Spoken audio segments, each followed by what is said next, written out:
Ishimoku Kinkoyo, revue de marché spéciale Forex, indices et crypto-monnaies du lundi 17 août, il est 10h02. Je suis très heureux de vous retrouver après cette longue pause estivale. Et je remarque que vous êtes très nombreux à vous être inscrits à cette revue de marché, donc je vous en remercie. Il y a certainement des personnes qui vont arriver avec un peu de retard, puisque par rapport à la quantité assez impressionnante d'inscriptions, vous êtes moins nombreux ici au moment présent, mais les gens arrivent souvent quelques minutes après la présentation. Si vous venez ici pour la toute première fois, vous avez un petit panneau de configuration de ce logiciel GoToWebinar dans lequel vous trouverez des petits onglets et parmi ceux-là, vous avez un onglet qui s'appelle Questions. Et c'est l'onglet que vous pouvez utiliser pour poser vos questions, faire des commentaires, dire ce que bon vous plaît. Et c'est l'onglet qui est utilisé par les habitués pour dire bonjour, pour me saluer, pour dire bonjour à tout le monde, en sachant que seul moi, je peux lire les questions. C'est un petit peu une des limites de ce logiciel, une de ses rares limites parce qu'il est très complet, mais je les lis toutes sans exception. Donc j'en profite pour vous dire bonjour à toutes et à tous. Salut Christian, Clem, Didier, Andrew, René, Stéphane. Salut Jérémy, moi aussi je suis très heureux de vous retrouver tous. Bonjour Andrew, bonjour Issouf, Philippe, Stéphane William, Grégory Bruno, Racine, Ced. Le son n'est pas très bon. Alors, est-ce que c'est pour tout le monde ou est-ce que c'est que pour Clem? Parce que je fais ce webinaire depuis un nouveau bureau. Normalement, la fibre est de très bonne qualité. Est-ce que vous pouvez me dire si vous avez une bonne qualité de son? Le son est bof. Bon, alors ça, c'est ennuyeux. Alors, contrôle du son. Je vais regarder ce que je peux faire. Ici, ça fonctionne bien. Écoutez, normalement, ça devrait bien fonctionner. Oui, oui, j'ai un casque. Alors, je vais le défaire et le remettre.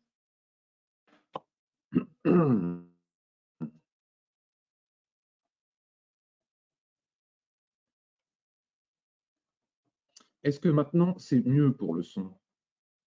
Ah, là, c'est top. Là, le son est top pour William. Non, ce n'est pas bon pour Marcel. Bon, ben écoutez, on va faire avec. Je ne comprends pas pourquoi. Normalement, c'est un micro qui marche très bien. C'est toujours le même.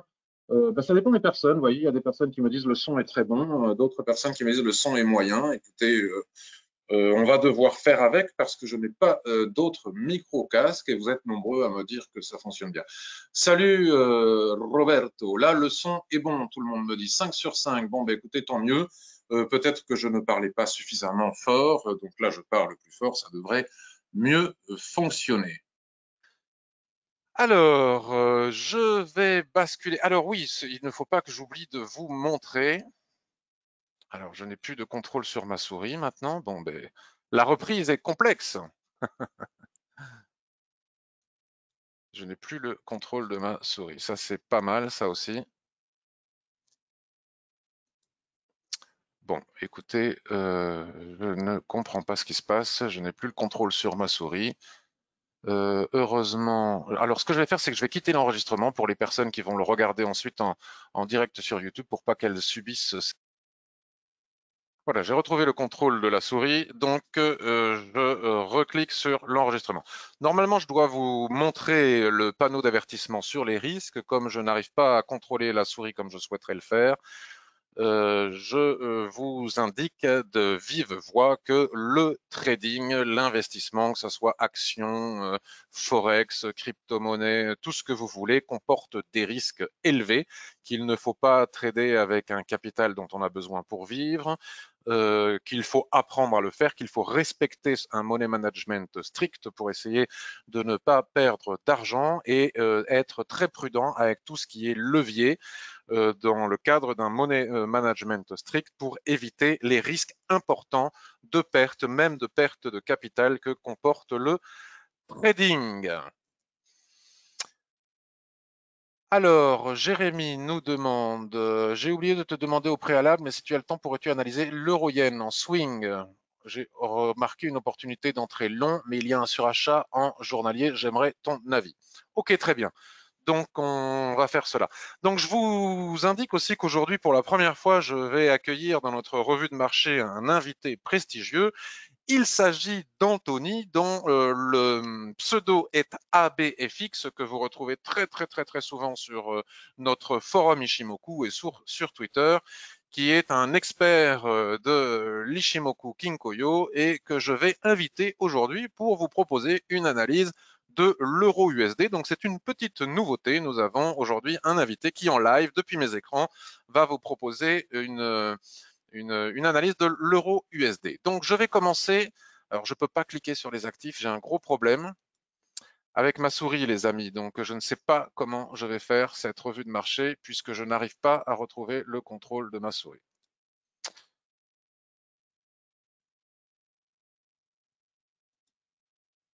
Voilà, ça y est, j'ai retrouvé le. D'accord, ok, j'ai compris. Je ne peux pas utiliser le projecteur rouge. Donc on va revenir de l'outil de GoToWebinar et en même temps cliquer là où je veux. Donc je l'ai retrouvé. Bon, excusez-moi pour cette reprise un peu chaotique au niveau technique. C'est parti. Donc le Bitcoin. Donc moi, vous avez vu pendant l'été, je n'ai pas, enfin on est toujours en été, mais je n'ai pas beaucoup tradé, hein. J'ai fait quelques trades par-ci par-là, en particulier des investissements sur les actions. J'ai profité aussi, bien évidemment, vous le savez, de toute la montée du SP500. J'ai fait un trade euro-yen, me semble-t-il, que j'ai annoncé comme toujours, comme tous mes investissements, comme tous mes trades, en temps réel sur le forum. C'est-à-dire que pour ceux qui viennent pour la première fois, lorsque j'entre en position quelque part, je l'indique en temps réel sur le forum et non pas après coup. Quand j'ai le temps, j'explique pourquoi, mais en tout cas, quand j'ai pas le temps, j'indique que je suis rentré à tel niveau, que j'ai mis un stop à tel niveau, que j'ai mis un take profit à tel niveau, et ensuite tout le monde peut voir sans aucune cachotterie si j'ai gagné ou perdu le trade. Donc j'ai dû gagner un trade sur l'euro USD pendant cet été et j'ai perdu le trade euro-yen que je vous avais annoncé. Par contre, sur le marché des actions, j'ai beaucoup de chance parce qu'ayant acheté très bas après le crack Covid, ben écoutez, je fais des plus-values formidables.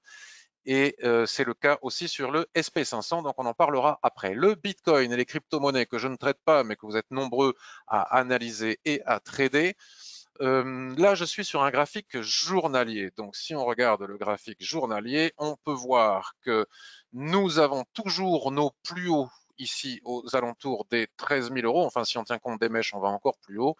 Et surtout, ce qui est remarquable, c'est de faire le constat de la cassure d'une résistance extrêmement importante qui, d'ailleurs, j'ai pas besoin de mettre ce rectangle parce qu'il n'a plus lieu d'être. Je vais juste mettre un trait comme ça horizontal qui représente la résistance horizontale des 10 400 points. Vous savez que les 10 000 points ont été extrêmement travaillés et ici, le 26 juillet dernier, nous avons eu le lundi, pardon, 27 juillet dernier, nous avons eu ce Marubozu, ce passant de ceinture qui est venu casser en force la résistance des 10 460 points. Si on tient compte des mèches, on peut dire des 10 550 points.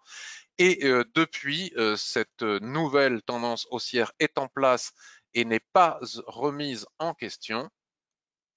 Donc, si vous avez investi à l'achat sur le Bitcoin, selon moi, et je ne donne pas de conseils en investissement, je ne partage pas de signaux, je dis ce que je vois au travers de l'Ishimoku, selon moi, il n'y a aucune raison pour le moment de sortir de position et d'encaisser les bénéfices. Sauf si vous êtes entré en swing trading ou pour du très moyen terme. Disons que si vous êtes entré ici à 11 020, vous n'avez pas eu de repli, mais si vous étiez entré plus bas, pour dire les choses plus clairement, si vous étiez entré plus bas, et en entrant plus bas, vous avez suivi cette cassure et que vous êtes toujours en position, selon moi, il n'y a pas de raison de sortir. Par contre, on peut malgré tout se méfier. Si on vient juste d'entrer ou si on veut entrer maintenant, il n'est pas possible d'entrer maintenant parce que malgré cette cassure des 10 550 points, nous ne pouvons pas ne pas voir la résistance des prix qui se présente ici. On va regarder sur un graphique hebdomadaire pour voir plus clairement à 11 970 points, on va dire 12 000 points pour être plus précis si on tient compte des mèches. Donc, il est difficile d'entrer maintenant long sur le Bitcoin tant que les prix sont sous cette résistance. Maintenant, si cette résistance venait à casser, il continuerait à être difficile d'entrer puisque nous sommes en surachat.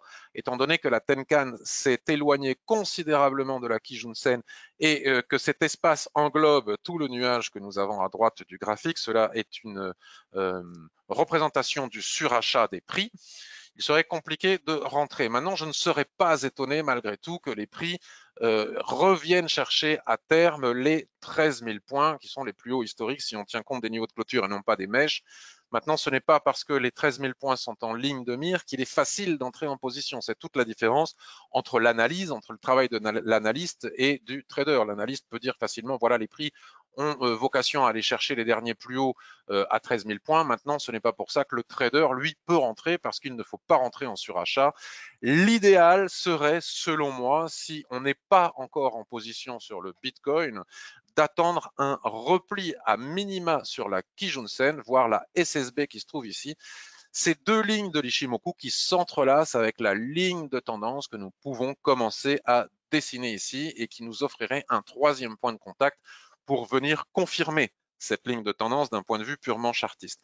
À ce moment-là, je pense que si sur ce cluster de support, nous avons, c'est à la mode le mot cluster hein, avec le coronavirus, mais ça l'était déjà avec dans le monde du trading. Sur ce cluster de support, si nous avions un chandelier de retournement explicite en daily, nous pourrions envisager éventuellement un achat sur ces niveaux pour aller retourner chercher les derniers plus hauts ici, les 12 000 points, voire même les 13 000 points.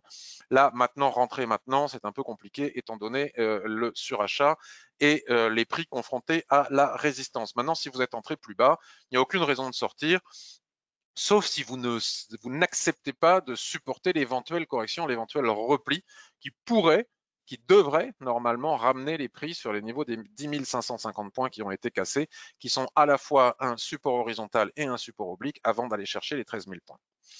Voilà pour le Bitcoin. Si on se place sur un graphique H4, nous avons une autre information qui peut être très utile pour éventuellement entrer en position.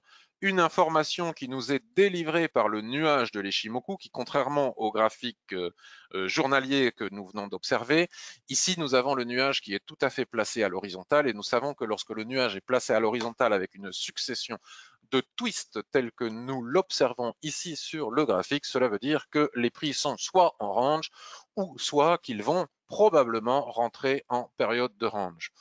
Nous pouvons tenir compte des plus bas ici sur les niveaux des 11 000. On pourrait tenir compte, on devrait aussi tenir compte de ce niveau des 10 900 points. Il n'est pas exclu de voir les prix faire des rotations complètes entre les 12 000 points et les 11 000 points. Et la sortie de cette dérive latérale nous offrirait une autre possibilité pour entrer en position. Disons que si les prix cassent cette dérive latérale sous les 10 870 points par le bas, la probabilité pour revenir chercher les fameux 10 550 points que j'évoquais préalablement deviendrait de plus en plus forte. En dessous, ce serait même problématique. Ça remettrait en question la tendance haussière à laquelle nous assistons actuellement. A contrario, si on ne veut pas attendre un retour sur les 11 000 points ou sur les 10 550 points, la cassure de la dérive latérale par le haut au niveau des 12 050 points, dollars, on va dire, suivi d'un repli, puisque vous savez que lorsqu'il y a cassure, il est préférable d'attendre un repli, surtout si la cassure se fait loin de la Tenkan-sen, suivi d'un repli, offrirait une autre possibilité, une autre manière d'entrer en position pour aller chercher les 13 000 points. Voilà pour le Bitcoin. Donc ensuite, si on regarde maintenant l'Ethereum, donc on va effacer tous les niveaux de résistance qui ont été cassés durant l'été. Ici, nous sommes sur le H4, donc autant rester sur le graphique H4. Vous voyez, nous avions un nuage à l'horizontale. Le nuage à l'horizontale nous indiquait qu'il y avait une période de consolidation que l'on pouvait matérialiser comme ceci. Et là, ça ne s'est pas fait en juillet comme sur le Bitcoin, ça vient de se faire le 13 août. Nous avons ici aussi un Marubozu, un passant de ceinture qui est venu casser le niveau de résistance des 409 points, des 416 points si on tient compte de la mèche haute qui est ici. Vous savez que lorsque les prix, quel que soit l'actif, cassent et s'éloignent fortement de la Tenkan-sen, il n'y a aucune matière à entrer de façon précipitée à l'achat, puisque la Tenkan-sen a vocation à coller au prix, et que lorsque les prix s'en éloignent trop, cela signifie qu'il y a surachat. et que la plupart du temps, les prix reviennent chercher des niveaux de support de façon à permettre à la Tenkan-sen, comme on l'observe ici, de revenir coller au prix. Donc, ce repli après cette cassure, théoriquement à partir du graphique HK, ce repli après cette cassure sur la Kijun-sen ici, qui est venu comme par hasard, j'ai envie de dire, mais ce n'est pas un hasard, c'est juste parce que l'Ichimoku est bien fait, se coucher pile poil sur le niveau de résistance horizontale, avec cet avalement sur ce niveau de résistance horizontale, qui correspond à 50% de retracement de toute cette hausse, hein, vous le savez si vous savez utiliser l'Ichimoku, délivre un potentiel signal d'achat. Maintenant, une des forces de l'Ichimoku, c'est de nous valider ou nous invalider les signaux que l'on peut observer sur une unité de temps donnée. Pour ce faire, on bascule sur une unité de temps supérieure, donc on va basculer sur le daily, pour observer si oui ou non le repli ici sur la Kijun-sen est un potentiel signal d'achat. Donc là, d'un point de vue journalier, on voit qu'on est sur des, je vais regarder, je ne connais pas très bien ces actifs, hein, les crypto-monnaies, c'est pas ma spécialité, je ne les traite pas, mais je peux les analyser, puisqu'avec l'Ichimoku, on peut tout analyser. Sommes-nous sur des plus hauts historiques? C'est ce qu'on va vérifier, il semblerait que oui. L'éloignement entre la Tenkan-sen et la Kijun-sen est excessif. Cela nous indique un fort surachat. Hein. Tout cet espace englobe toute l'épaisseur du nuage ici à droite. C'est une autre manière d'observer le surachat. D'ailleurs, les stochastiques ne nous disent pas autre chose. Et les chandeliers japonais ici ne sont pas favorables à valider le signal d'achat que l'on observe sur le H4, puisque nous avons ici un doji. Nous avons ici un avalement en formation, hein, il faut voir à la fin de la journée. Mais enfin, acheter en surachat un doji ne serait pas extrêmement prudent. Je pense que vu la poussée à laquelle on vient d'assister, il ne serait pas inutile de patienter et d'attendre un repli beaucoup plus profond avant d'éventuellement envisager d'entrer en position. Alors, on n'est pas du tout sur des plus hauts historiques, c'est bien ce qui montre que je ne connais pas l'historique de ces actifs. Par contre, on peut quand même observer où est-ce que nous sommes en regardant un graphique hebdomadaire. En regardant un graphique hebdomadaire, on constate un niveau de résistance horizontale de l'Ichimoku ici, qui est l'extension de la SSB que nous voyons ici, tac, l'extension de la SSB, et juste au-dessus, un niveau de résistance des prix, vous voyez, qui est parfaitement bien marqué ici, qui nous indique le potentiel qu'il reste à l'achat ici et maintenant, dans les jours qui viennent, dans les semaines qui viennent, sur l'Ethereum. À partir de cette information, on peut repasser sur l'unité de temps préalable avec laquelle on a commencé notre analyse, c'est-à-dire le H4, pour constater que ce niveau de résistance se trouve juste au-dessus des prix ici à 458. Donc, entrer ici et maintenant en surachat suite à un doji en daily pour aller chercher 25 points, de 426 à 450 points, en sachant qu'il faudrait à minima mettre notre stop sous le support ici, c'est-à-dire la Kijun-sen, la SSB et la borne haute de l'ancien range à 397, 395, ne me paraît pas pertinent. On n'obtient pas le ratio de 2 pour 1. Donc, malgré le signal d'achat que l'on observe sur l'Ethereum, rentrer maintenant si on n'est pas déjà dedans ne me paraît pas pertinent si on veut respecter l'analyse technique et en particulier le money management et le ratio des 1 pour 2. Par contre, si on est déjà dedans, si on est entré, je ne sais pas, les gens qui sont entrés il y a très longtemps n'ont aucune raison de sortir. A priori, on va retracer pour aller chercher les résistances qui se trouvent au-dessus. Mais au niveau du timing, si on veut rentrer maintenant, ce n'est pas le bon timing. On va passer maintenant, avant d'aller voir les indices, au Forex. Je vais regarder si vous avez des questions. Donc, bonjour Habib, ça fait plaisir. Le plaisir est pour moi. Eric, quel plaisir. Le plaisir est tout à fait partagé. Je vais essayer, alors si je n'ai pas de difficulté technique, de passer la main maintenant à Anthony, qui va nous faire une analyse c'est notre invité de luxe d'aujourd'hui, qui va nous faire une analyse de l'euro USD pour donner suite à une analyse très pertinente qu'il a fait la semaine dernière sur le forum. Et on va voir avec Anthony s'il y a matière à faire quelque chose, à préparer un plan de trading. Donc Anthony, il est comme moi, hein, il ne partage pas de signaux, il ne donne pas de conseils en investissement. Il dit ce qu'il voit avec l'Ichimoku et on va voir son analyse de l'euro USD. Et s'il le veut bien aussi, Anthony, je l'invite à répondre à la question de Jérémy sur l'euro yen. Alors, Bonjour, voilà, je te passe bonjour. la souris. Attends, est-ce que tu donnais le contrôle de la souris? Est-ce que tu peux regarder si tu as le contrôle de la souris, Anthony? Alors, a priori non. D'accord. Alors, Alors, voyons. là, normalement, ça devrait être bon. Ça a l'air pas mal. Alors, attends, Ça- 2 secondes, on va demander à tout le monde si on entend, tout le monde entend Anthony, la voix d'Anthony. Oui, c'est super, génial. Allez, c'est parti, je te laisse la main. Eh bien, bonjour à tout le monde. Un petit peu stressé, on va dire, pour ce premier test, mais c'est juste un reflet de ce que j'ai déjà posté jeudi ou vendredi. Patrick, je vois que tu n'as pas de tracé, ça m'arrange fortement. Et oui, je Donc, les ai enlevés juste avant. c'est génial, c'est génial. Donc, on va essayer de faire une analyse rapide, reprendre ce que j'ai posté donc, sur le forum l'année dernière, la semaine dernière, pardonnez-moi. Et moi, j'aime bien partir du mensuel. Tout simplement, j'ai fait un post qui explique pourquoi. Donc, en mensuel, hop là, je vais cacher ceci, voilà. On peut voir une chose très simple, on est en range. Bon, donc pas de vraie tendance. Tac. Je vois que tu as mis l'outil aimant, Patrick, c'est génial ce truc. Hein. Ah oui, grâce à toi. Ah, c'est génial ce chose. Donc, on est en range, en mensuel. On n'a pas grand-chose comme information. On a tapé le haut. On pourrait retourner vers le bas qui correspond à 1,05. Je ne vais pas détailler ici, mais c'est également le 1,05, un niveau de plaquis-jaune annuel qui date de 2006. Donc, je ne détaille pas, mais on retrouve déjà ce niveau en mensuel ici. Donc, c'est très simple. Je vais juste noter ici deux choses. Le petit plat ici, tac, qui est important, vous voyez, à 1,20, 1,20,08, hein, vous voyez, bon, là, il n'y a pas l'outil aimant trop, voilà. Et on voit au-dessus également de la Chikou, voilà, ce niveau 1,20 qui est très important. Je vais également noter ce petit plat ici, tac. Vous voyez, Alors, on quand voit tu que les dis plat, c'est l'extension des SSB et de la Kijun, c'est ça? ça même, voilà. Alors là, tu vois, je vais Ok. même le réaligner, voilà, ici pour faire bien. Ah zut, j'en ai mis un deuxième. Pardon. Tac, tac. Voilà, bah, j'en ai mis plein. Voilà, c'est pas les mêmes paramètres que chez moi. Hein. Hop là, donc est-ce que celui-ci, je peux le déplacer très légèrement? Bon, c'est pas grave, mais vous allez comprendre après pourquoi c'est important. Donc là, on a les prix, donc on vient d'avoir un gros mouvement haussier le mois dernier.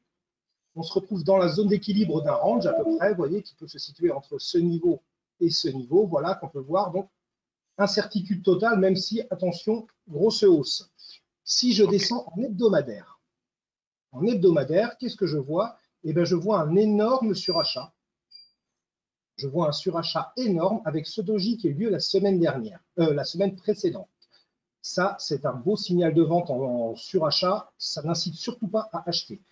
Je ne vais pas les tracer, mais vous voyez que là, vous avez un plat SSB, un plat qui joue, donc qui est aligné à un plat SSB avec d'autres plats. Bref, très très simplement, on est vraiment dans une zone, vous voyez tout ça là, une zone de nombreuses résistances.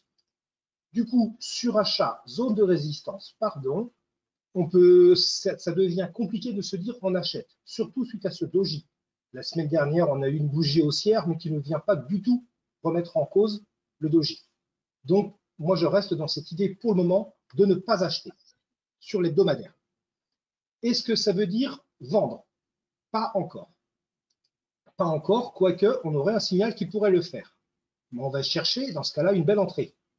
En vente, qu'est-ce que je vois? En daily, pardon, je vois que les prix travaillent la Tenkan. Donc là, on est quand même sur un niveau, vous voyez, c'est travaillé, c'est travaillé. On a eu la couverture en nuage noir, une étoile du soir, tout ceci en survente, en surachat, pardonnez-moi. Malgré un cumul haussier, ça ne veut pas dire qu'on achète. Donc là, je reste sur cette idée de chercher des ventes. Et on retrouve le support que j'ai tracé sur l'hebdo. Je descends donc en H4. On voit dans tous ces cas-là que la Chikou est totalement libre. Je ne l'ai pas précisé. Je viens en H4. Et en H4, eh ben, ça ne loupe pas. Regardez, tac, on est dans un magnifique range dont le support que j'ai tracé en mensuel fait office de borne basse. Très très simplement. Donc on va tracer ce range H4. Vous voyez, moi je le trace en fonction. Allez, je vais même le déborder un tout petit peu. Voilà. Voilà, pour prendre ce Oui, tu as point. raison. Même, on pourrait même, pour plus de sécurité, on peut prendre le bas qui est là.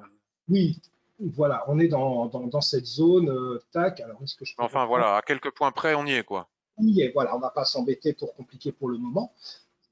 Donc, ah, c'est toi qui as repris la main, Patrick? Non, non, non, non, non. Ah, bon, bah, c'est qu'il y a un petit temps de latence, hein. Je n'ai pas encore une connexion Ok. extraordinaire. Donc, très, Parce que très simple. tu as toujours l'outil rectangle en sélection. Ah, Tu ben peux oui, faire non, clic droit.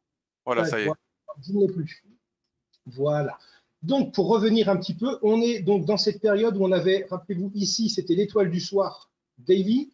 Là, on avait la couverture en nuage noir, daily. On voit qu'on a un support en extension mensuelle qui est très important. Voilà, on est coincé. Donc, simplement, range d'hésitation en H4, on va attendre sa cassure. Étant donné les informations des grandes unités de temps comme l'hebdo, j'ai pas envie d'acheter. Je chercherai plutôt une vente, mais une vente ne sera validée qu'en cassure de ce range. Et on va aller chercher, du coup, je vois deux objectifs, la Kijun Daily, hop là, je remonte, donc vous voyez, hein, très très simplement, en journalier, la Kijun Daily qui commence à remonter, mais ce sont les plats les plus importants qu'on est à 15,80, à 1,1580, donc c'est très bien que le niveau 1,15 est un niveau très Est-ce que tu peux important. la matérialiser avec une ligne pour qu'on la voit après sur le H4? Tac, tu as parfaitement raison.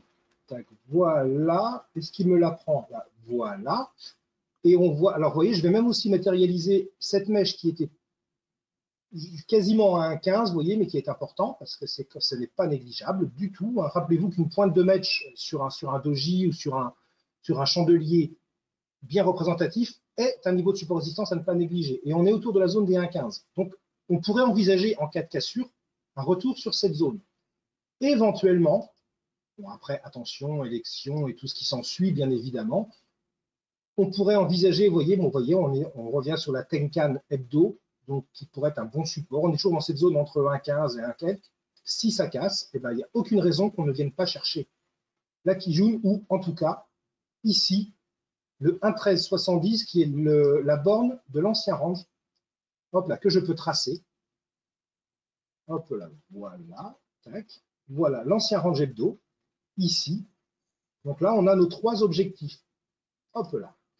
En cas de cassure du range H4, on peut shorter jusqu'à la Kijun Daily, Tenkan Hebdo, vous voyez, ou voir le niveau 1,15. Ça reste une zone qui ne sera pas à négliger. Et si le mouvement est bon, eh bien, on peut revenir chercher, comme l'indique dans l'information, cassure de range, throwback jusqu'à l'ancienne borne du range, ou la Kijun Hebdo, qui est alignée avec son plat. Donc là, on pourrait même envisager sur un plan ambitieux un retour à 1,12, 1,13, 1,1280, 1,13. Ça, c'est ambitieux. Mais déjà, voilà, on attend la cassure et on peut commencer à inaugurer les shorts. Si ce range casse par le haut, on avait le niveau 1,20, mais je dois avouer que, étant donné le surachat ici, en hebdo, en daily également, je ne me vois pas acheter immédiatement. Pour ça, je privilégierais des shorts sur cette paire. Voilà.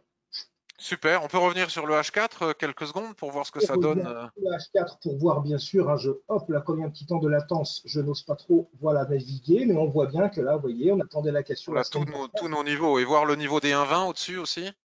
Et le niveau des 1,20, voilà, on le réduit, il est là, voilà. Donc on pourrait éventuellement le tenter, même si, bon, après, vous me direz, techniquement, pourquoi pas, mais le surachat me fait peur. Voilà. D'accord. Bon, ben c'est un superbe plan. Donc en conclusion, si je résume ton analyse, en cas de cassure de cette dérive latérale par le bas, après repli, parce qu'il faut voir aussi si on a le ratio de 1,2 pour pouvoir rentrer. Après repli, on peut viser les 1,16, en tout cas la ligne noire que tu as tracée juste en Ah, dessous. Et pour ceux qui veulent rentrer en swing trading, on pourrait envisager toutes les lignes qu'il y a encore en dessous. Par contre, si jamais ça casse par le haut, on pourrait envisager d'aller chercher, par exemple, à partir du H1 ou du H4, les 1,20, oui, mais tu n'es pas très chaud pour le faire parce que tu constates que sur les unités de temps supérieures, les prix sont très surachetés.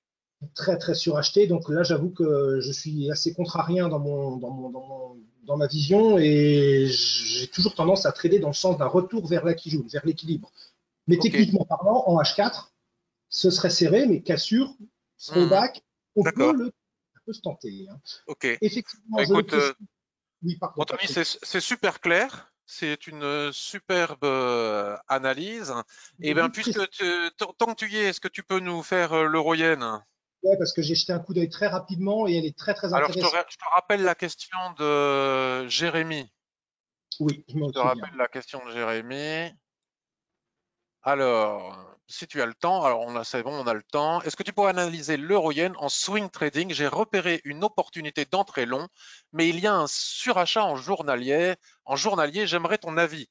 Alors écoute, ça va pas être mon avis, Jérémy, mais ça va être celui d'Anthony et je Que tu parierais veux. qu'on va avoir un avis très similaire. C'est parti, vas-y Anthony. Alors, je Rapidement, tiens juste à rappeler un rapidement. peu de détail. Ouais, je vais aller beaucoup plus vite. Euh, comment dire, une cassure de range, ça veut dire qu'on va chercher la vente. Ça ne veut pas dire que c'est un signal pour entrer en position. Je le précise parce que ce n'est surtout pas à négliger. Hein. Attention. On en a eu la discussion sur le forum la semaine dernière, je crois, et je voulais le préciser de vive voix. Ce n'est pas parce que je dis on va chercher des ventes qu'on rentre. Voilà, tout simplement. Alors regardez, mensuel, tac, twist Kumo, on évolue, simple, haut, prix, tac, on est dans la zone d'équilibre, pas évident. Là, on va pouvoir tracer, hop là, la Kijun mensuelle, qui est alignée, vous voyez ici, avec la Kijun Sushiku, elle-même sous les prix, qui correspond, allez, on peut même le tracer, ici, voilà. À ce niveau, vous voyez, on arrive sous les prix, exactement comme sur l'euro USD.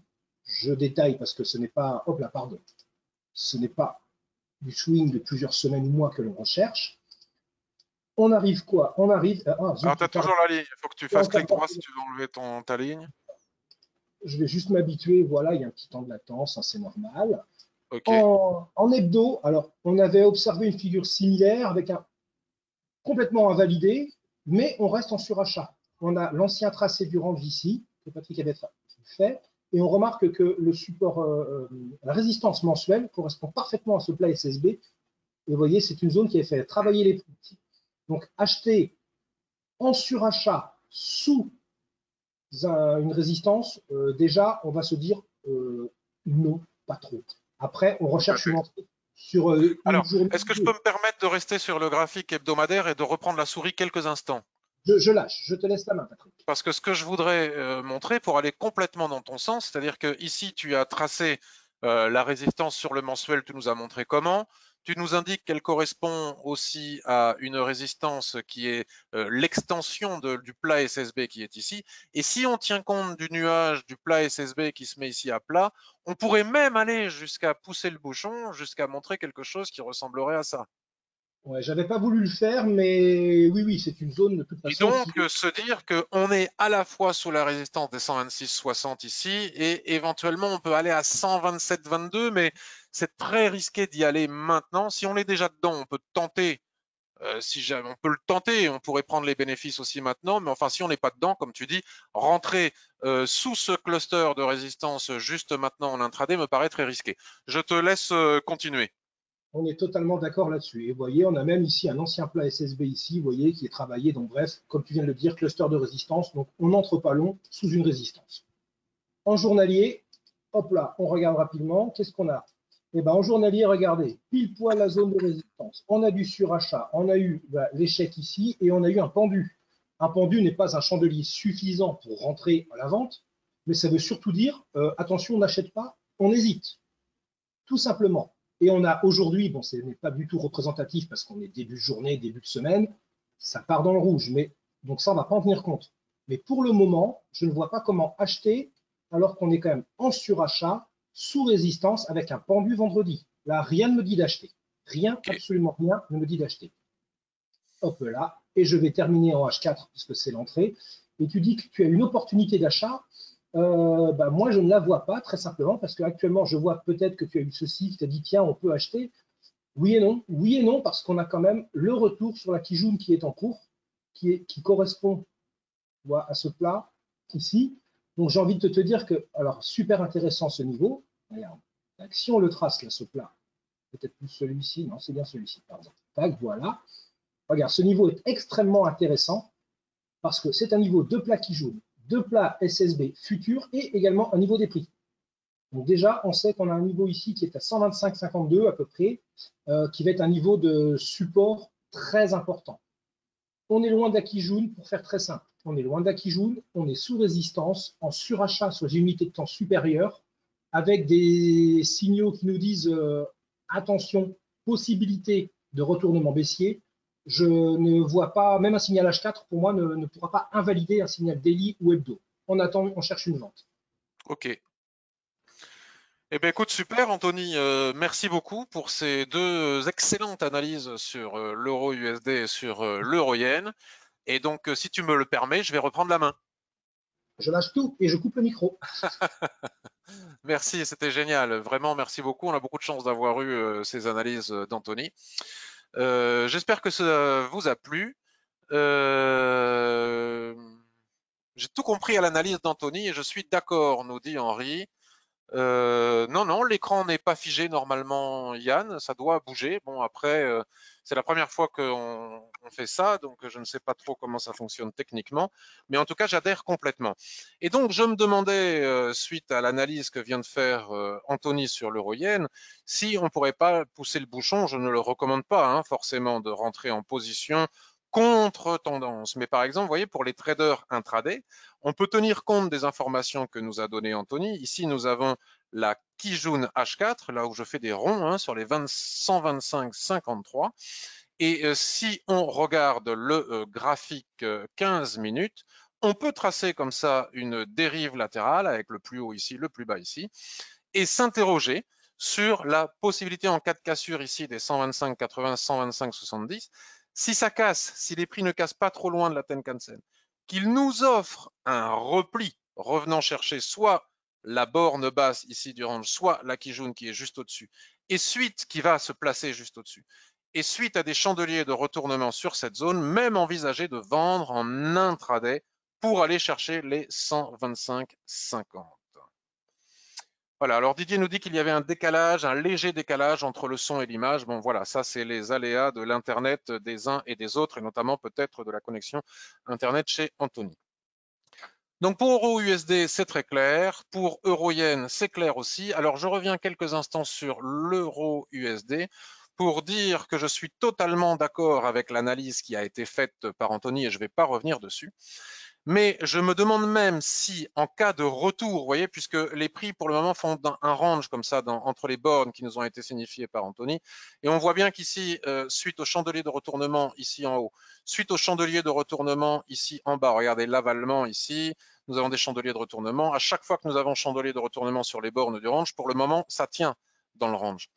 Donc la question qu'on peut aussi se poser, c'est pourquoi ne pas continuer à trader le range? Alors, étant donné le surachat et toutes les explications qui nous ont été données par Anthony, auxquelles j'adhère, si jamais les prix revenaient, puisque là, pour le moment, ils ont vocation à retourner chercher la borne haute du range. Ici, nous avons cassure de la zone d'équilibre. Peut-être allons-nous assister à un repli sur cette zone d'équilibre et les prix vont revenir chercher ici. Si ici, en haut de range, des nouveaux chandeliers de retournement apparaissent, je pourrais être, moi, personnellement, je ne donne pas de conseils en investissement ni partage de signaux, tenté par une vente pour, à minima, revenir chercher la borne basse du range. Après, ce range peut tout à fait casser pour aller chercher les 1,20, hein, ne l'oublions pas, et donc nous donner un faux signal si on fait cela. Par contre, je n'achèterai pas forcément en bas, étant donné le surachat extrême qui nous a été signifié par Anthony. Voilà, mesdames et messieurs. Donc, je vous propose maintenant, avant d'aller voir d'autres paires du Forex, d'aller jeter un œil sur les indices. J'imagine que nous avons des choses à regarder sur les indices. Donc, comme toujours, je commence toujours par le SP500. Et je vais basculer directement sur le graphique une semaine. Alors les personnes qui me suivent un petit peu partout, soit sur les réseaux sociaux, soit sur mon blog en particulier, parce que j'ai écrit une série d'articles. Si vous venez pour la première fois, je vais quand même me permettre de vous le montrer. Tac, si on revient ici sur mon blog, vous faites clic-clac blog. Alors, comment investir dans les énergies renouvelables? Ça, c'est autre chose. Comment ai-je prédit l'extraordinaire remontée des indices boursiers?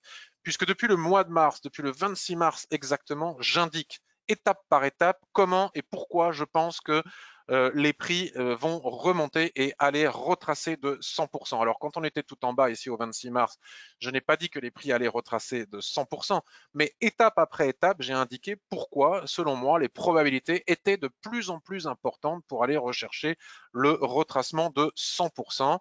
Donc j'ai écrit cela depuis le 26 mars dernier et à chaque fois j'ai écrit voici comment tracer des repères efficaces pour trader pendant le crack.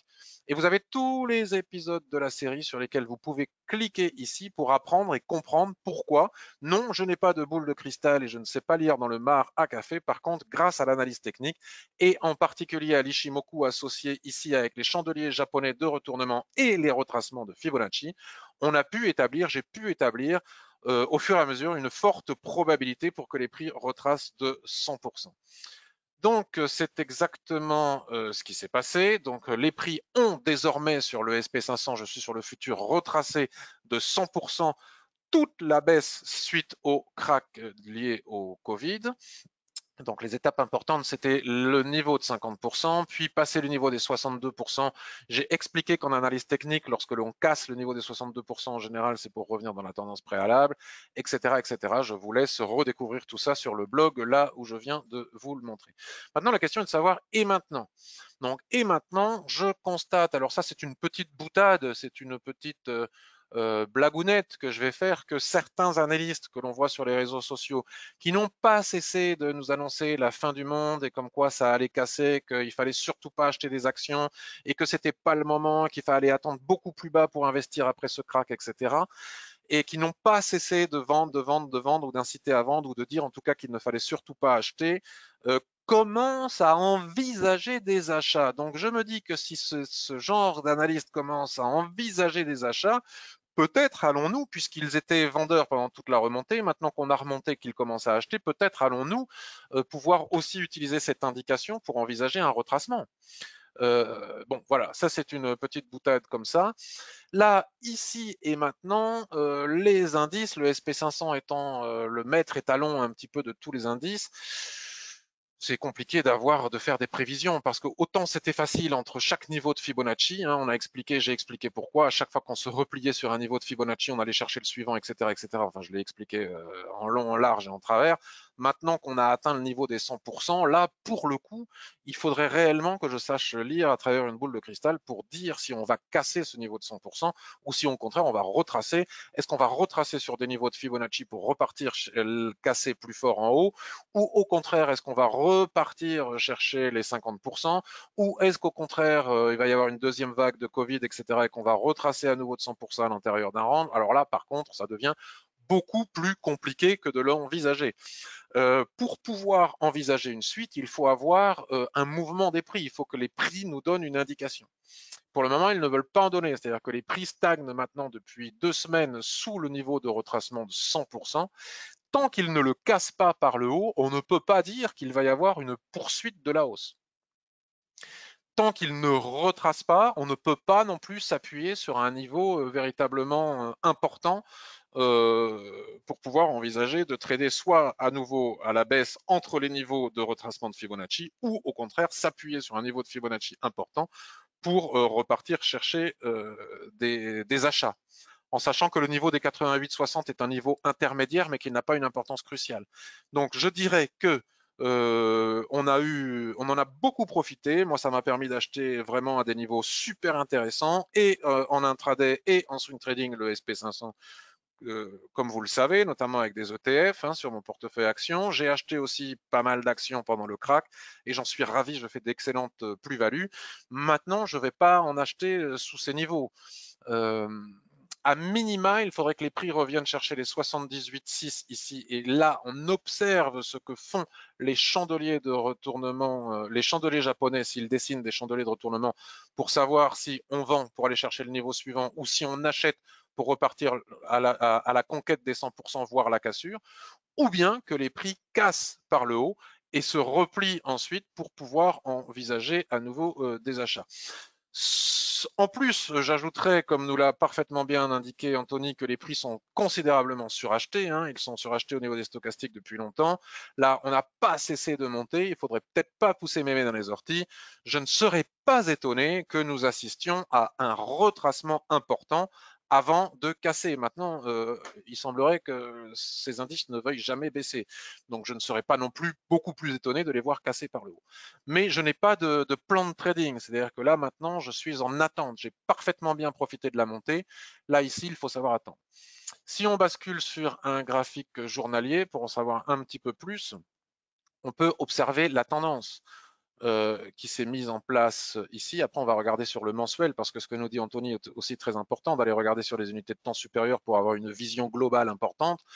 Nous sommes dans un mouvement tendanciel qui ne se discute pas. Nous sommes dans une parfaite tendance haussière, avec ici la Kijun-sen qui s'entrelace presque dans la droite de tendance, mais rentrer dans le sens de la tendance lorsque l'on a atteint un niveau majeur comme ce niveau de 100% de Fibo n'a plus la même pertinence que quand on l'a fait beaucoup plus bas. Vous voyez, à chaque fois qu'on est venu chercher cette droite de tendance ou la Kijun-sen beaucoup plus bas tant qu'on n'avait pas atteint le niveau de 100%, c'était pertinent. Maintenant qu'on a atteint ce niveau de 100%, ça ne l'est plus. Il faut ici aussi laisser casser et à ce moment-là attendre des replis sur cette ligne de tendance et sur la Kijun-sen au-dessus du niveau des 100%. Mais le faire maintenant n'a plus ça n'est plus pertinent. Je voudrais toutefois vous montrer le graphique mensuel aussi, puisque si j'ai fait cette boutade sur les analystes qui n'ont pas cessé de faire vendre ou de dire qu'il ne fallait pas acheter pendant toute le crack Covid, c'était aussi parce que bon, ils n'ont pas toujours été très agréables pour les personnes qui envisageaient des achats. Je suis étonné qu'il n'ait pas réussi à voir cette tendance haussière que nous avons là aussi, vous voyez.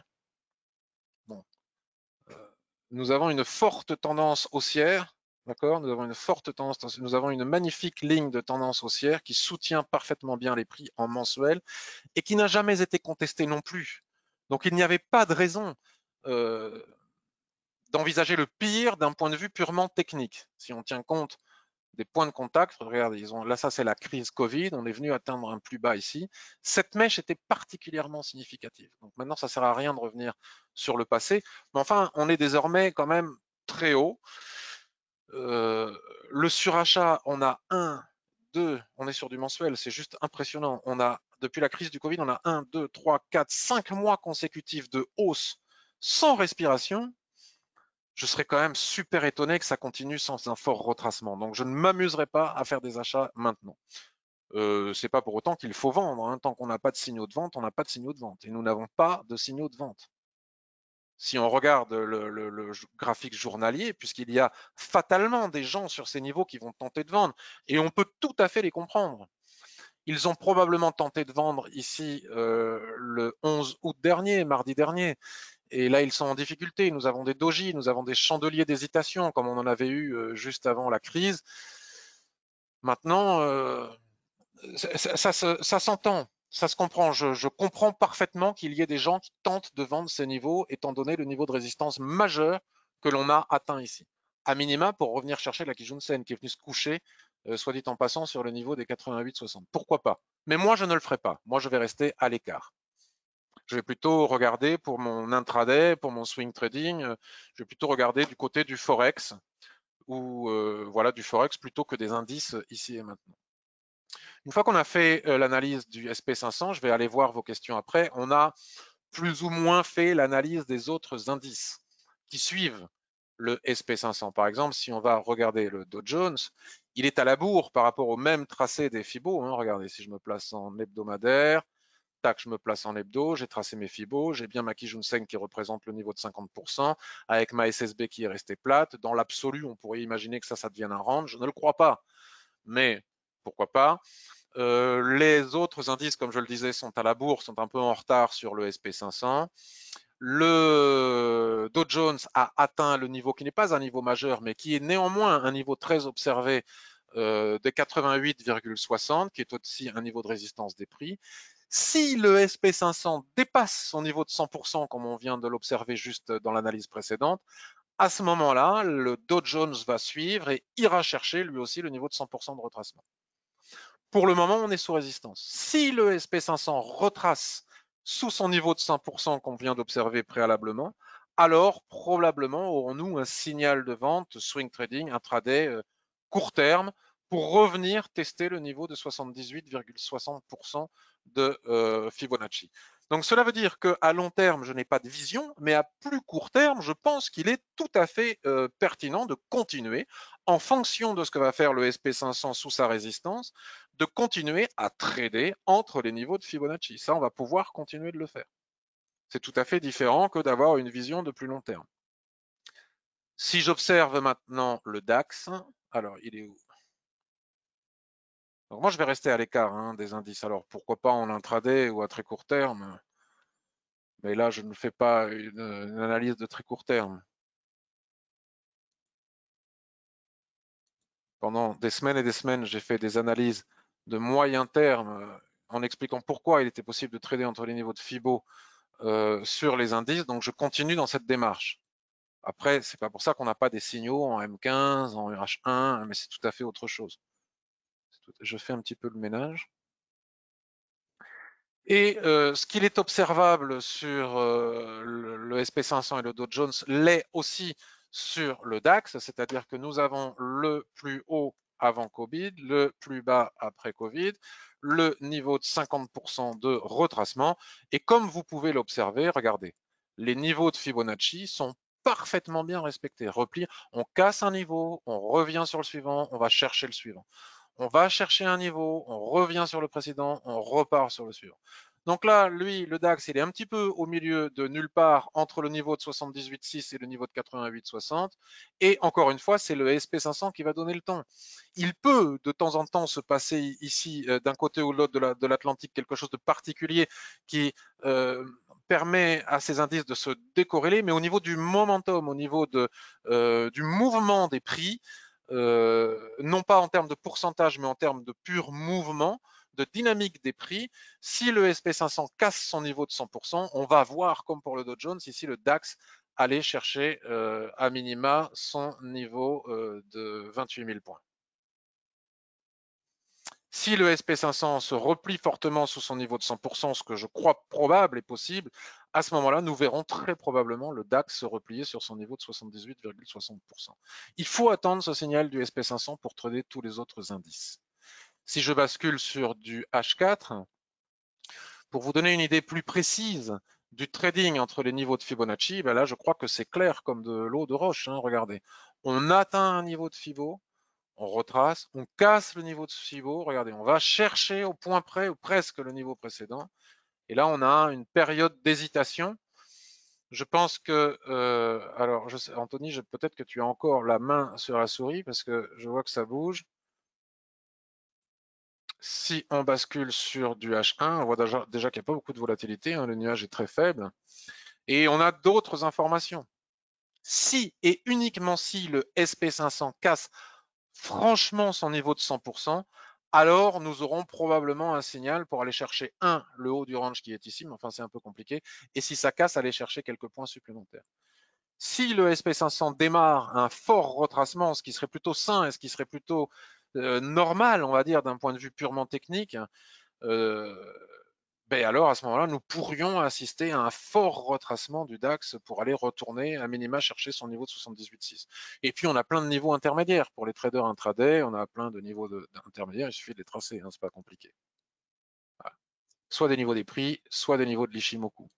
Et on peut trader à l'intérieur de ces niveaux en intraday. Bon, mais ça, c'est un classique de l'Ishimoku que vous devez savoir faire si vous avez l'habitude d'utiliser Ishimoku. Et donc, le CAC 40, on va pas le faire, mais c'est pareil. Donc, sur ce, je vais regarder si vous avez des questions. Et pour terminer, on fera une ou deux autres paires du Forex pour voir ce qu'il en est.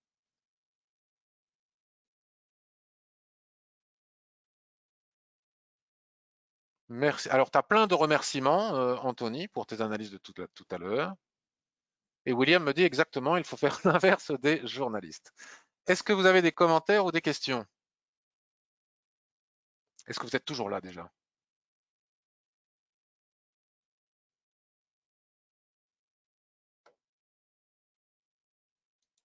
Ouf, je vois que vous êtes toujours là. Je me disais, ça se trouve, je parle dans le vide. Alors, les analyses sont très claires, me dit Yann. Ben, écoute, c'est super, rien à ajouter, tes analyses sont très pertinentes. Ben, c'est super sympa, super tandem, nous dit Yann. Écoutez, je vous propose de faire l'USD Yen. L'AUD-USD, au hasard, j'ai pas regardé. Le GBP-USD, pourquoi pas, et puis on va s'arrêter là-dessus. Donc, en résumé, pour le trading des indices à long terme, là, c'est un petit peu compliqué parce qu'on ne sait pas si ça va casser sous la résistance majeure qu'a atteint le SP500 ou si au contraire ça va retracer. Là, c'est difficile, on n'a plus de repères pour pouvoir le dire. Mais en tout cas, si ça casse dans un sens ou si ça retrace dans l'autre sens, nous pourrons tenir compte de ces informations pour à minima trader en intraday toujours entre les niveaux de Fibo. Les autres indices, par exemple, ou le SP500 lui-même. Je comprends qu'il y ait des gens qui prennent le risque de shorter le SP500 sous les niveaux actuels. D'ailleurs, pour revenir au SP500, nous avons ici une autre information qui est celle du H1. Voyez, il y a une telle hésitation que les prix dérivent latéralement de boîte en boîte, on va dire. Donc, avoir shorté ici, par exemple, cet avalement sous le niveau de 100% de retracement en H1 ne m'apparaît pas stupide. Là, maintenant, on voit que l'hésitation est telle, personne ne sait. Personne ne sait, même les grosses mains ne savent pas dans quel sens ça va partir. Elles ne savent pas dans quel sens elles vont le faire partir. Elles attendent des statistiques fondamentales, des rumeurs, des choses, des machins. La psychologie de masse va rentrer, va faire fonctionner la machine du mouvement des prix par rapport à je ne sais quelle rumeur ou je ne sais quelle statistique, mais pour le moment, on n'en a pas. Il y a les optimistes, il y a les pessimistes. Donc, dans ces moments-là, on attend. Donc, se placer à la vente, si signaux de retournement il y a ici sur le SP500, ça ne m'apparaît pas stupide. Se placer à l'achat lorsqu'on atteint le bas du range ne me paraît pas stupide. Si on casse le bas du range H1 ici, rentrer à la vente pour aller chercher le bas du range ici ne me paraît pas stupide, mais on ne peut pas faire plus pour le moment que ce mouvement intraday. Mais je peux comprendre qu'on puisse vendre à long terme sous les niveaux actuels. Le tenter, qu'on puisse le tenter, même si moi je ne le ferai pas. Très bien, donc ça c'est pour tous les indices, c'est un petit peu la même chose partout. Hein. L'euro USD, eh bien, on a vu avec Anthony ce qu'il était possible de faire. Il y a vraiment une opportunité de trading. Euro-yen, on a vu qu'il y avait une opportunité de trading éventuellement en intraday. Voilà. Donc si on bascule sur du 15 minutes, hein, le trading, c'est ça, hein, c'est attendre que les opportunités se présentent. Vous voyez, ça continue de baisser, on casse la zone d'équilibre, on retrace. Si ça casse ici le niveau des 125,80 que nous a indiqué Anthony, on peut peut-être aller chercher, à condition que les règles soient respectées de money management, les 125,53.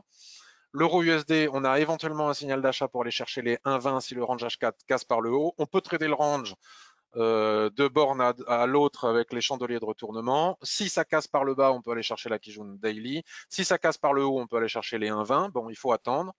Donc maintenant, l'USD Yen. Alors, l'USD Yen, on va regarder ce qu'il nous dit sur un graphique daily. Donc sur un graphique daily, vous voyez, j'ai tracé ces repères il y a longtemps maintenant et on n'en sort pas vraiment. Donc on peut éliminer ceux qui n'ont plus une grande pertinence là tout de suite. Mais on voit que ce niveau, je ne sais pas pourquoi je l'ai tracé à l'époque, mais en tout cas, si je l'ai tracé, c'est pas pour rien. Ce niveau des 104, 50 continue à jouer son rôle de support. Pour autant, on n'arrive pas à franchir le niveau des 107,27 et là, on est entre les deux. Donc, la fameuse SSB, toujours, hein, que nous montrait Anthony, la pertinence des tracés de l'Ishimoku, des lignes de l'Ishimoku. Quoi faire entre ces niveaux? Alors là, franchement, je ne sais pas. Si on bascule sur du H4, c'est pas clair. Il y a des niveaux de résistance ici, donc pourquoi est-ce que les prix s'arrêteraient pile poil sous ce niveau de résistance en sachant qu'il y en a juste au-dessus? En général, les prix vont les chercher. Donc, comme en général les prix vont les chercher, les résistances qui sont juste au-dessus, donc on ne shorte pas cette résistance en sachant qu'il y en a une juste au-dessus, puisque en général les prix vont les chercher. Donc, si on veut avoir une forte probabilité de réussite, on n'y va pas. Donc là, je ne vois pas grand-chose à faire sur l'USD Yen ici et maintenant. En H1, on a ce niveau qui se dessine. Chandelier d'hésitation, doji sur ce niveau. Si ça casse par le bas, est-ce qu'on obtient un signal pour aller chercher le niveau juste en dessous, ce qui validerait probablement le signal d'ailleurs sur l'euro-yen? Pourquoi pas? Ouais. Si les prix cassent les 106,47, après pullback sur les lignes de l'Ishimoku qui vont descendre et avec chandelier de retournement après le pullback, on peut, pourquoi pas, aller chercher les 106,20, les 106,17 en intraday, en très court terme, en M15. AUD-USD.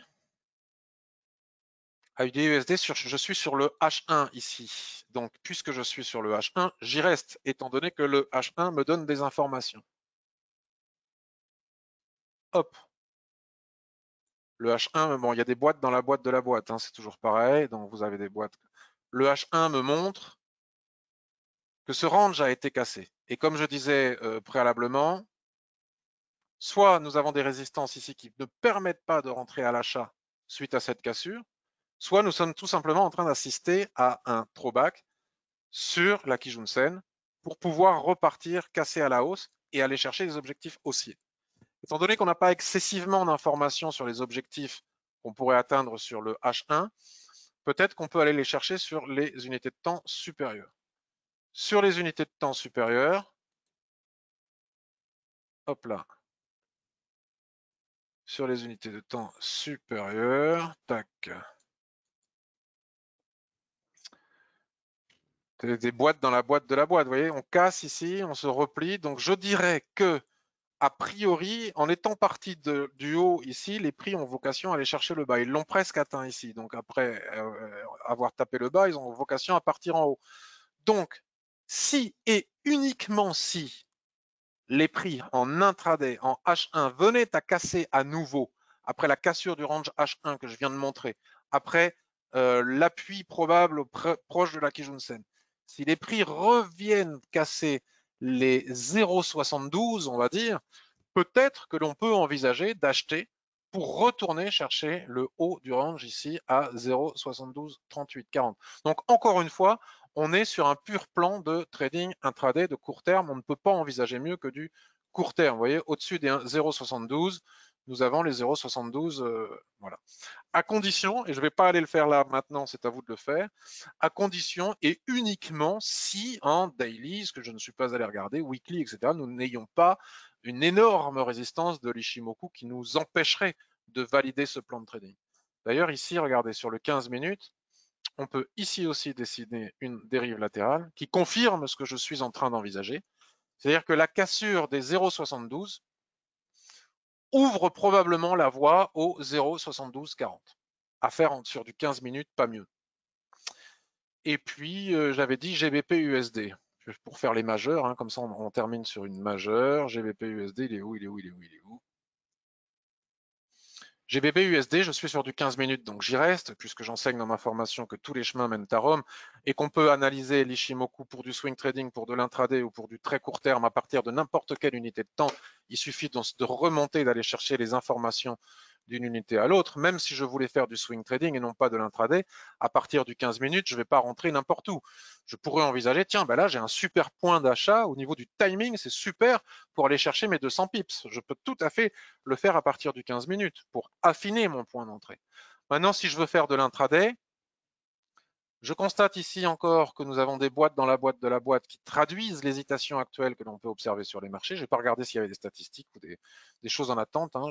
Ça aussi, bien évidemment, il faut le faire. Tous les plans de trading que j'évoque là en 15 minutes sur les différents actifs que l'on et qui ne concernent que moi, puisque je ne donne pas de conseils d'investissement et je ne partage pas de signaux, ne peuvent pas être mises en marche si on n'a pas regardé le calendrier économique. On ne va pas rentrer pour aller chercher 30 pips juste avant une statistique importante à 14h30, par exemple. C'est évident, qui concernerait l'USD. Je ne le dis pas, mais parce que ça me paraît évident, mais il est important de le rappeler. Donc ici, à partir du 15 minutes, il y a plusieurs opportunités sur le GBP USD. Aucune pour le moment, mais regardez ce doji comme il est important. Si en clôture de chandelier, ça aussi, hein, les entre 1,31, 15 cassent, c'est-à-dire que si nous avons un chandelier dont le corps plein vient à casser au niveau au-dessus des 1,31, 15, à ce moment-là, après repli, nous pourrions envisager un signal d'achat pour aller chercher les plus hauts du grand range, ici à 1,31, 42, 25 points. A contrario, si ces 1,30-80 viennent à casser par le bas, le premier support qui saute aux yeux est celui des 1,30-60. Une fois qu'on a construit ce plan de trading sur le 15 minutes, il suffit de valider sur les unités, de naviguer sur les unités de temps supérieures pour valider ou invalider. Par exemple, mon plan de trading 15 minutes pour aller chercher à partir du 15 minutes en cas de cassure ici des 1,3115, des 1,3140, n'est pas validé par le H1. Je ne peux pas le faire, mon plan de trading, je l'oublie, puisque j'ai juste au-dessus ici, regardez, des résistances importantes. Soit des mèches hautes, des extrémités de mèches de chandelier de retournement, comme nous disait Anthony, qui sont des niveaux de support et résistance importants. Donc je ne vais pas rentrer ici alors que j'ai une résistance juste au-dessus. Donc c'est invalidé. Par contre, si ça casse par le bas ici, je souhaitais venir chercher les 1,3056, je ne peux pas non plus, c'est invalidé, j'ai des supports partout. Donc là, je l'oublie, ce plan, il n'est pas bon. Je passe à autre chose. Voilà en gros pour cette reprise, pour cette nouvelle revue de marché Forex Indice et crypto. J'espère que ça vous a plu. Je vous remercie d'avoir été aussi nombreux à y participer. Merci beaucoup Anthony pour ton intervention. C'était super, ça a fait une petite nouveauté très fraîche et très sympa. Et surtout, tes analyses sont très justes et ton talent est tout aussi juste. Je regarde si vous avez des questions ou des commentaires. C'était super de vous retrouver, nous dit Stéphane. Ben, c'était super pour moi aussi. Merci à tous les deux, nous dit Yann. Ben, merci à toi d'avoir écouté. Je vous souhaite une excellente journée. Je vous dis à demain 10h pour la revue de marché actions et ETF. Et je vous dis à bientôt. Bye bye à tous. Merci beaucoup d'avoir participé. Et merci d'avoir été présent. N'hésitez pas, si vous voyez cette vidéo sur YouTube, même si vous l'avez déjà vue, à retourner sur YouTube pour la partager avec vos connaissances, vos amis sur les réseaux sociaux, à mettre des petits pouces bleus et écrire des commentaires, non pas parce que bien sûr que ça fait plaisir, mais surtout ça favorise le référencement sur le moteur de recherche YouTube. Bye bye, à bientôt. Ciao, a domani Roberto.